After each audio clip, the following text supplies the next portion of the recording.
Start. Chciałbyś się zapytać?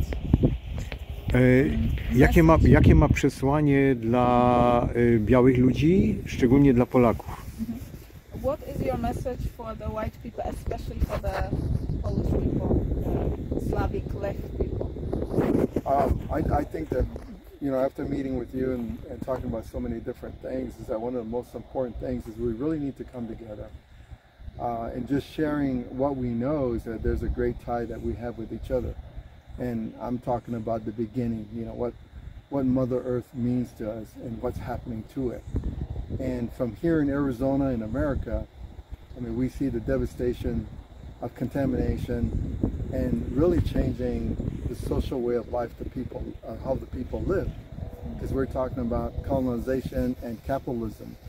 And what's happening to how the earth is to survive is intertwined with everything that we are.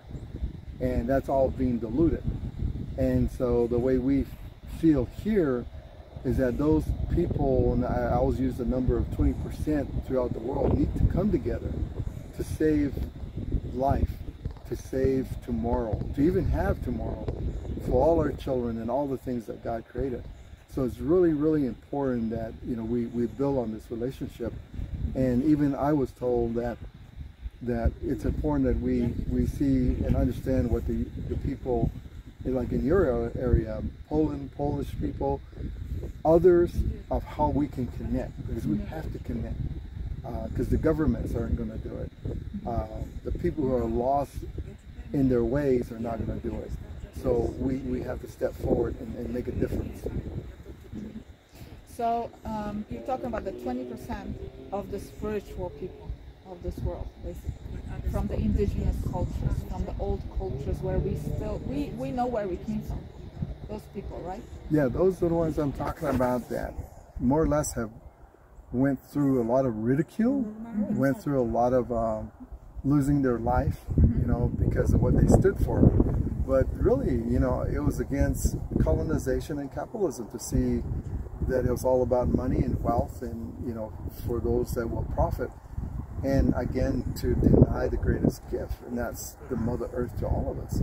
And so, you know, we feel strongly that there's only 20%, but if we can gather all that 20% all over the world, you know, we can really make a difference. But, you know, we're against time. So every minute, every second, every hour, you know, we need to do something before it's too late. And this is a very important place that we are standing right here. This is Oak Flat in your language. And you know, I tell people, Christian people, to try to make them understand, because a lot of them use their Bible and they talk about Mount Sinai. Well, this place here is no different. I mean, if they want to try to understand what it is, it's no different. You know, here is where the Creator gave gifts to the world. Here is where our language, you know, comes from. Here is where the medicine plants. Here is where we can converse with the deities. You know, if we look at what religion is and what true religion is to the earth, you know, and how we have to coincide together. And that's how crucial this place is, because without it, then our children that are going to be born have nothing to tap into. And they become people that will not even know how things came to be. Right. Ja mam takie pytanie, bo my widzimy, że na całym świecie rodzą się dzieci, które są inne i to jest też chyba 20%. Czy wśród jego ludu widzi też takie zmiany? So he's talking about the 20% of the kids that are being born that are very unique and special. They're more spiritual. They're more. They have different character. They're tough. They're being born right now into this world. Do you see that in Apache people, that they're also born different? That they're a little bit. I see a big difference, because we are at that crossroad. I think that's why. Either we're going to forget who we are and be commercial people, or continue to hold on to what's important. And so I think with people, not just myself, but people across this country, who have been making that effort to really raise their children to understand how everything has to coexist, has really brought in strong young people, but we need to continue to be truthful to them and tell them how the real world is, and and tell them what they're going to be facing, that we know that is wrong, that we know that's bad. We shouldn't be afraid to tell the truth to our children about what a false dream is, like how they say the American dream. Well, those things are the people, the parents need to tell the truth, to the children. And I think that's what some are beginning to do now. That's why we see a lot of our children being strong. But we need to continue to do the right thing in educating them. My widzimy, że to jest w tej chwili wielka wojna o ludzkie dusze. Wielka wojna o ludzkie dusze i moje pytanie jest takie, czy w tej walce widzi jakieś rady dla nas? Widzimy zagrożenia, ale jakie rady by miał dla nas o te dusze? So we see there is a big war of the souls right now. This is happening all over the world. It's a big fight for the people's souls. And we know that there is a lot of danger coming, but also what is your advice right now? What should we do, during this time? Because we know we need to stay truthful to ourselves, to our ancestors, to our cultures, to our beliefs, from 1,000 years ago, from 10,000 years ago, right? But what else would you say about this? It's, first, we've got to hang on to that, like what our ancestors did, what we're doing. I mean, we have to.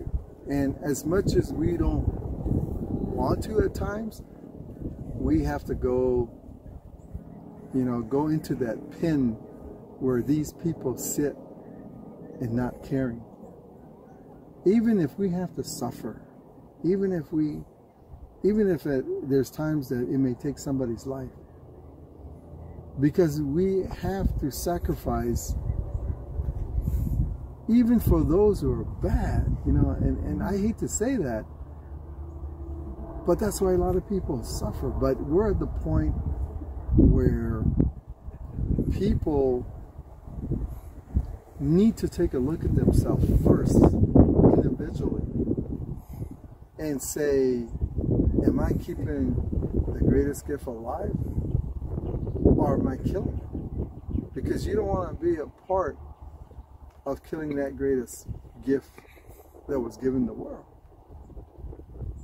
And those questions that we have to ask, those personal questions, and realize the reality of it, that it could mean less money for you, it could mean less material items for you, but those are the very things that get people sick. Those are the very things that change people, because what we should be looking for is to be happy. We should be judged on what we've given and what we've done, not on what we can corral and take for ourselves and watch the next person suffer.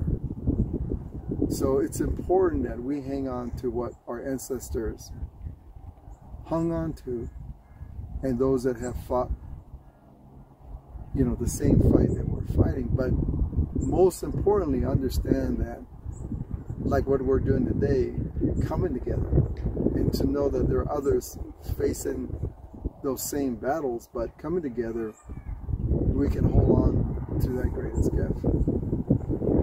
And it's just the way it is, but we can't give up. We can't. That's right, we can't give up. Musimy dalej walczyć o to, kim jesteśmy też i wracać do tego. I keep saying in my videos on YouTube that we need to come back to ourselves. That's the biggest power right now. We need to come back. We need to come back to where we came from. And some people say, oh, it's old ways. It's thinking that it's old. It's like, no. This is the true treasure right there. It's laying right there. We had all this knowledge that was taken away from us as Polish people, as Lechistan people of Lechia, which they change our names, they change everything. They try to change our language. They try to change the names of the towns that were telling us what is where, right?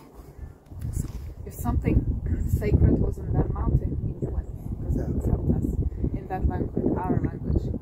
But then they changed the names, right? Like they changed the names. What is Mount Graham? What does it mean? Like, why is it Mount Graham? Why they didn't keep it? Why they don't want people to know all of those important things?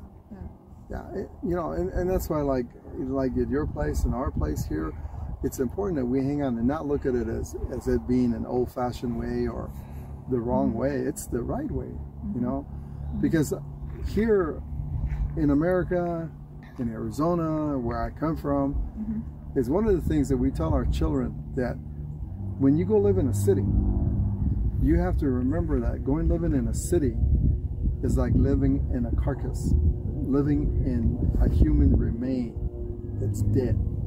Because everything that this colonized world has made, like made a city, everything that they used, they killed. So when we look at a city like Phoenix, Arizona, that's death. Then when you're out here, this is life. This is living. And so when your children are brought into this, they understand. But if we take them into the city and show them that's all that is, then they become numb. What we say is that your volume is turned off. You don't hear the world. You don't hear the earth. But here you can hear everything alive. Everything is alive. But in the city, it's dead. So we remind our children that yes, you're going to go. Yes, you say you want to do that. Yes, you say that's the modern way we should live. But you're walking into a cemetery. You're living in a graveyard. All those things that make up a city is death. Those sand gravel that make up concrete came from a family somewhere that they took out and took there. The trees that made the buildings were cut and killed. So everything there is displaced. They were taken from somewhere and put there. And those things cried like no different than us. And those things were killed no different than a lot of our people. And you're telling me that's the modern world? That's where I should go? No, this is where we should be, because this is the future. This is what keeps life moving forward. Yes, we can feel it. We have a, I'm going to take off my shoes now, because I had this vision. And what we do, we walk barefoot to connect with Mother Earth. So we take off our shoes, we take off our socks, and we walk on the ground. Because this is the way we can absorb and we can connect. And we can really be together with Mother Earth, right? Right. So we call it Bosenga. Bosenga. Bosenga is walking on the ground barefoot. So I felt I want to do it because I talked about this and it's in our culture. Our ancestors did this. And if we wear shoes too much, we get sick. And if we don't come into nature, we don't connect with Mother Earth, we get sick. We need to cleanse all the dirtiness and all the toxic things that the modern world is giving us. And we need to reconnect again. That's the only way we're going to be in balance and harmony and together with Mother Earth. Harmonized, right? Right. I agree with you. That's the way it should be. So hear this. Ja bym chciał powiedzieć, że wierzę w to, że my jesteśmy braćmi i jeśli będziemy w tym wszystkim razem, to w to wygramy. He said that he believes we are brothers. And if we're going to believe in it together and we're going to do this together, because we are doing this for the good source, for the good reason. The reason is not greed. The reason is keeping everything in balance and harmony with the natural law of Mother Earth. And I believe that. You know, and that's why I'm real grateful to today that we've come together, and I just see more of a blessing moving forward in tackling these issues, because I need you, I need your people, and you need me, and you need my people. And you know, that's where I was telling you that in Apache, in our language, Bansen is the tail and the head coming together. So if we think about this battle that we're facing, you guys faced it first, and we're the tail of all these colonizations in the whole world. This is the last place here in America, and we're the tail. And so we see that turning and creating what is the sign of the Mother Earth. And that's why I'm excited about today and about moving forward. But you're so right, because we share the same religious connection with who we are to Mother Earth. As you showed walking on the ground, you know, we say the same thing, that even our shoes disconnects us. And the Mother Earth is a healing. The Mother takes care of us if we let it. So I'm excited. No, bardzo chcemy podziękować, że powiedział to do polskich ludzi. We want to thank you that you shared this and you spoke to our people, and we can connect. Right now, people are going to be listening all over the world, all over, in Australia, in Europe, New Zealand, Canada, all over the United States, and Asia.